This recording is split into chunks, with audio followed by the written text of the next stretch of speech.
On manque pas d'air, c'est l'émission où je pars à la rencontre de passionnés de sport pour vous donner les clés de progression en apnée. Ici, on est dans le deuxième épisode de la partie vlog où je vous parle de moi en tant que compétiteur piscine.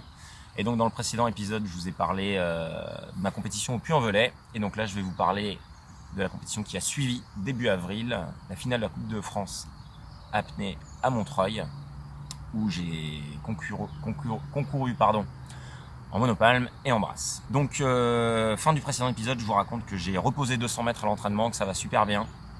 Et donc là, ça me motive vraiment à appliquer en fait tous les conseils qu'on a eu en stage équipe de France, que ce soit d'un point de vue préparation physique ou dans l'eau.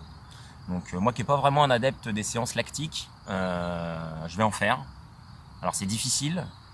On se demande un peu pourquoi on fait ça quand on fait ces séances lactiques. J'ai toujours progressé sans en faire, mais voilà, on a appris ça durant le stage et j'en mets en place dans ma préparation.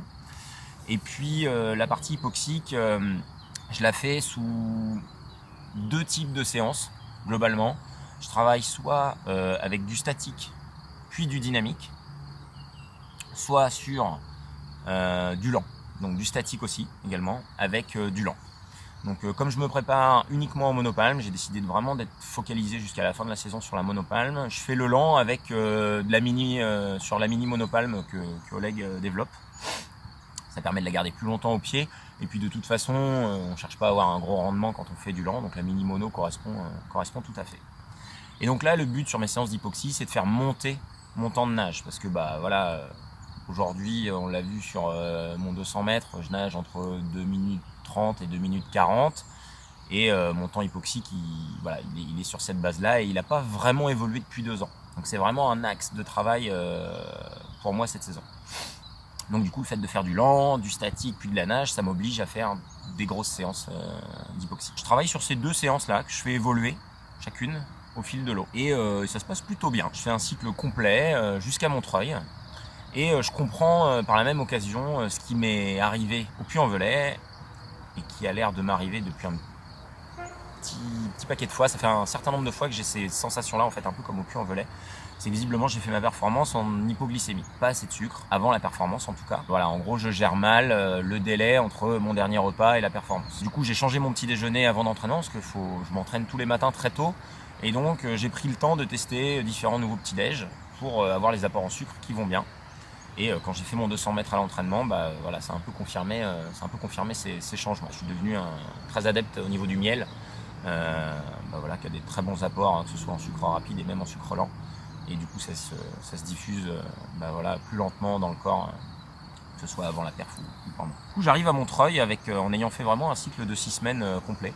Donc ça c'est cool. J'ai pu appliquer tous les conseils du stage et même faire évoluer mes séances d'hypoxie. Plus les horaires de passage me conviennent bien. J'ai fait une toute petite annonce pour passer au début. Je me mets dans l'eau, je pars, je suis relâché, je fais vitesse de nage habituelle, 38 secondes aux 50 mètres, je me sens bien dans l'eau, 100 mètres je tourne, le lactique se met en place vers 110, 120, je suis bien dans ma perf.